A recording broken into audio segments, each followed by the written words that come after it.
నమస్తే, welcome to our channel. రేపు AP ముఖ్యమంత్రి నారా చంద్రబాబు నాయుడు గారు వైజాగ్లో గూగుల్ డేటా సెంటర్కి శంకుస్థాపన చేయనున్నారు. భూమి పూజ కూడా చేయనున్నారు. మరి 1,38,000 కోట్ల పెట్టుబడులు పెడుతున్నటువంటి గూగుల్ డేటా సెంటర్ని మేమే తీసుకొచ్చాం, మా హయాంలోనే తీసుకొచ్చామంటూ వైసీపీ నేతలు చేస్తున్నటువంటి కామెంట్స్ని ఏ విధంగా చూడాలి? మరోపక్క చూసుకున్నట్లయితే ఈ గూగుల్ డేటా సెంటర్ వైజాగ్ రూపురేఖల్ని మార్చబోతుంది, ఆంధ్రప్రదేశ్ ముఖ చిత్రాన్ని మార్చబోతుంది అని చెప్తున్నారు. మరో ఆర్థిక రాజధాని దేశానికే కాబోతుందని కూడా అంటున్నారు. అసలు వీటినన్నింటినీ కూడా ఎలా చూడాలి? అసలు కూటమి ప్రభుత్వం అధికారంలోకి వచ్చిన తర్వాత ఏ పరిశ్రమలు గ్రౌండింగ్ అయినా, ఏ పెట్టుబడులు వచ్చినా అది మేము తీసుకొచ్చినవే, మా క్రెడిట్ ని చోరీ చేస్తున్నారంటూ వైసీపీ నేతలు చేస్తున్నటువంటి విమర్శలను ఏ విధంగా చూడాలి తెలుసుకునే ప్రయత్నం చేద్దాం. దీన్ని విశ్లేషించేందుకు మనతో పాటుగా ఉన్నారు సీనియర్ జర్నలిస్ట్ డివి శ్రీనివాస్ గారు. నమస్తే సార్. నమస్తే సార్. 23 నెలలు కాబోతుంది.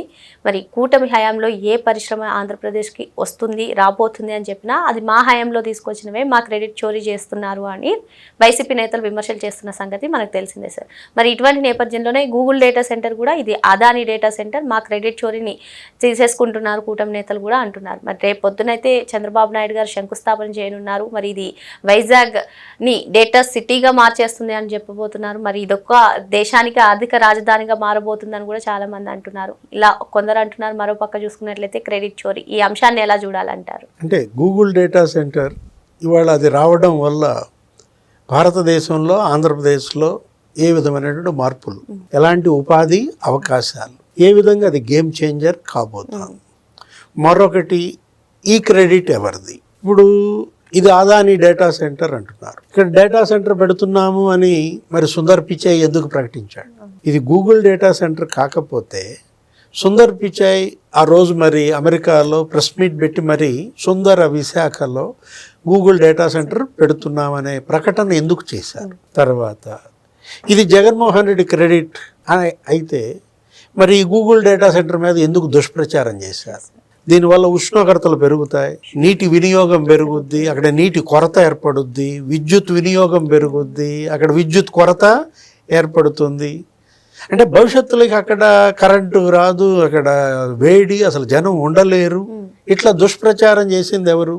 మీరు కాదా? అంటే ఇది వాళ్ళ క్రెడిట్. ఏది? ఇక్కడ ఉష్ణోగ్రతలు పెరుగుతాయి, లేకపోతే ఇక్కడ విద్యుత్ కొరత ఏర్పడుతుంది, నీటి కొరత ఏర్పడుతుంది అని చెప్పారే, అది కదా మీ క్రెడిట్. అలా తెలుగుదేశం చెప్పిందా? జనసేన చెప్పిందా? బీజేపీ చెప్పిందా? లేకపోతే అదొక గోడౌన్, అక్కడ వచ్చే ఉద్యోగాలు ఏమి ఉండవు, 4 సెక్యూరిటీ గార్డులే అన్నది మీరే కదా. అంటే ఏది మీ క్రెడిట్ అంటే చెప్తున్నాను అనమాట.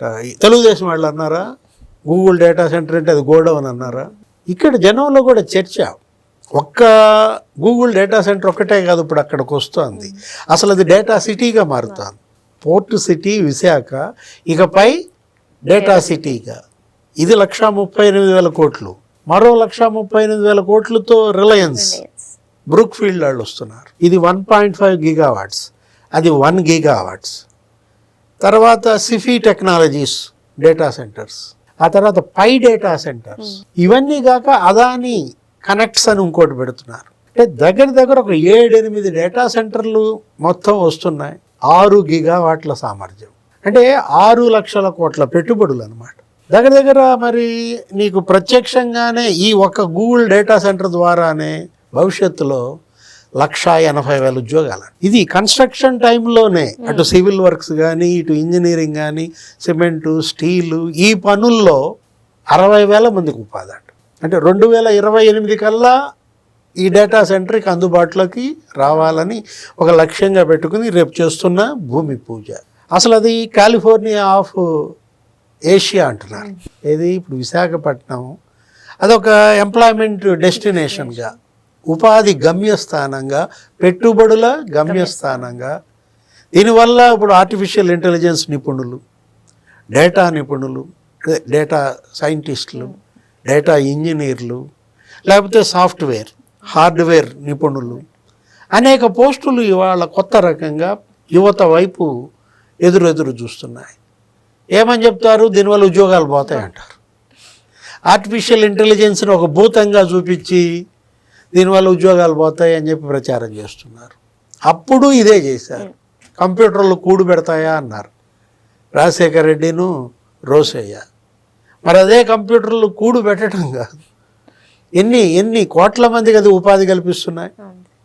ఇవాళ హైదరాబాద్ మరి ఇది తెలంగాణకే గ్రోత్ ఇంజన్గా మారిందంటే ఏదది ఐటీ ఎలా డెవలప్ అయింది. 25 ఏళ్లలో ఇన్ఫర్మేషన్ టెక్నాలజీ అప్పుడు చంద్రబాబు ముఖ్యమంత్రిగా ఆ 9 ఏళ్ళు ఉమ్మడి రాష్ట్రంలో ఆయన తెచ్చిన మైక్రోసాఫ్ట్ ఈ కంపెనీలన్నీ కూడా ఇవాళ 10 లక్షల ఉద్యోగాలు. ఒక హైదరాబాద్లో ఐటీలో 3 లక్షల కోట్ల ఐటీ ఎక్స్పోర్ట్స్ ప్రతి సంవత్సరం అన్నమాట. అదే ఒక గ్రోత్ ఇంజన్. తెలంగాణకి ఇవాళ 1,40,000 కోట్లు ఆదాయం వస్తే 1,05,000 కోట్లు హైదరాబాద్ నుంచే. అలాంటి గ్రోత్ ఇంజన్గా ఇప్పుడు విశాఖపట్నం, ఈ విభజిత ఆంధ్రప్రదేశ్కి, అమరావతి ఇంకొక గ్రోత్ ఇంజన్గా, తిరుపతి ఇంకొక గ్రోత్ ఇంజన్గా. ఇదేంటిది? ఇది data growth engine. Amaravati quantum growth engine. మొన్న క్వాంటమ్ వ్యాలీ శంకుస్థాపన కూడా చేశారు. అంటే ఇప్పుడు ఒక అమరావతే కాదు, అక్కడ తిరుపతి అసలు నీకు ఇక ఏరోస్పేస్ గ్రోత్ ఇంజన్, డిఫెన్స్ పరిశ్రమలు. ఇక్కడ కళ్యాణ్ ఫోర్జాళ్ళు అక్కడ ఒక పెద్ద రక్షణ పరిశోధన సంస్థ, సెమీ కండక్టర్స్ కొరియా వాళ్ళు లేకపోతే జపాన్ వాళ్ళు అక్కడ పెడుతున్నటువంటి పరిస్థితి. అంటే అటు మొబైల్ మ్యానుఫ్యాక్చరింగ్ హబ్గా తిరుపతి, అటు ఏసీ మ్యానుఫ్యాక్చరింగ్ హబ్గా తిరుపతి. 10 మొబైల్ ఫోన్లు తయారైతే 5 అక్కడే దేశంలో, 10 ఏసీలు తయారైతే 5 అక్కడే దేశంలో. అంటే ఇలా ఇవాళ కన్స్ట్రక్షను, ఇవాళ ఉపాధి, ఉద్యోగాలు, పెట్టుబడులు, అటు మ్యానుఫ్యాక్చరింగ్ సెక్టార్లో కూడా ఆర్సిలార్ స్టీల్ మెటల్ కంపెనీ, అక్కడ స్టీల్ కంపెనీ వచ్చింది. అసలు ఆసియాలోనే అతిపెద్ద స్టీల్ కంపెనీ, 1,60,000 కోట్ల పెట్టుబడులతో. వీళ్ళేమంటారు? విశాఖ స్టీల్ మూసేస్తున్నారు. విశాఖ స్టీల్ మూసేయటానికే ఆర్సిలార్ స్టీల్ తెచ్చారంటారు. మూసేసేటట్టయితే విశాఖ స్టీల్కి మరి 14,000 కోట్లు ఇస్తారా? విశాఖ స్టీల్ ప్లాంట్ మూసేయాలనుకుంటే కేంద్రంతో 14,000 కోట్లు ఇప్పించడం ఎందుకు? ఇవాళ మరి లాభాల్లోకి ఎందుకు వచ్చింది? అంటే మూసేసేదైతే నష్టాల్లో మూస్తారా, లాభాల్లో మూస్తారా? నిన్న ఎంత వచ్చిందో తెలుసా? విశాఖ స్టీల్ ప్లాంట్ ప్రాఫిట్ 54 కోట్లు. అదే మరి జగన్మోహన్ రెడ్డి ఉన్నప్పుడు నష్టాలు. అసలు ఒక్క ఫర్నేస్ కూడా జగన్మోహన్ రెడ్డి హయాంలో పని చేయని పరిస్థితి. ఇవాళ 3 ఫర్నేస్లు పనిచేస్తున్నాయి, 98% పిఎల్ఏ. అంటే ఇప్పుడు ఇక్కడ ఇవాళ కేంద్రం అద్భుతంగా సహకారం ఇస్తాం. ప్రధాని మోడీయే 4 సార్లు వచ్చి ఇక్కడ శంకుస్థాపనలు చేశారు, 3 సార్లు వచ్చి 3 లక్షల కోట్లు. ఆయన భూమి పూజ కానీ, ప్రారంభోత్సవాలు కానీ. క్రెడిట్ జగన్మోహన్ రెడ్డిదా? చెప్పు. క్రెడిట్ చోరీ.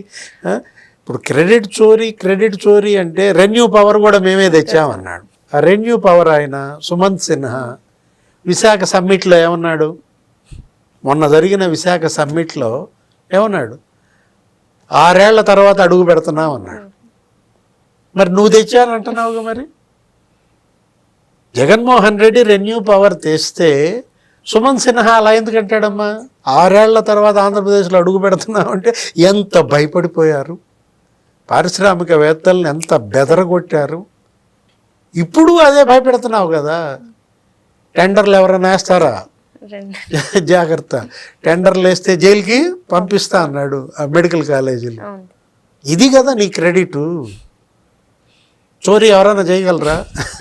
ఈ క్రెడిట్ని ఎవ్వరూ చోరీ చేయలేరు. నీ బెదిరింపులు, నీ బ్లాక్మెయిలింగ్, నీ వేధింపులు, కేసులు వేయడం. ఇప్పుడు గూగుల్ డేటా సెంటర్ మీద కూడా కేసులు వేయించాడు. అక్కడ రైతుల్ని బెదిరించి భూములు ఇవ్వద్దన్నారు. వీళ్ళు వెళ్ళి పాపం నచ్చజెప్పి ఇవ్వండి బతిమిలాడి భూములు ఇప్పించారు. మెగా డిఎస్సి మీద ఎన్ని కేసులు వేశాడు చెప్పు? మెగా డిఎస్సి మీద 98 కేసులు వేశాడు. క్రెడిట్ ఎవరన్నా చోరీ చేయగలరా? జగన్ క్రెడిట్. ఆ కానిస్టేబుల్ పోస్టులు భర్తీ చేస్తున్నారు. ఎన్ని 7,000 ఉన్నాయి దగ్గర.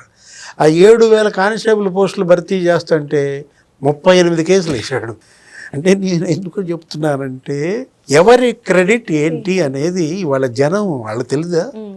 కేసులు వేయటం నీ క్రెడిట్, బెదిరియటం నీ క్రెడిట్, భయపెట్టి పరారయ్యేలా చేయటం నీ క్రెడిట్ అయితే ఇది నా క్రెడిట్ అంటే సుందర్ పిచాయ్ సుందరంగా నవ్వుతాడా?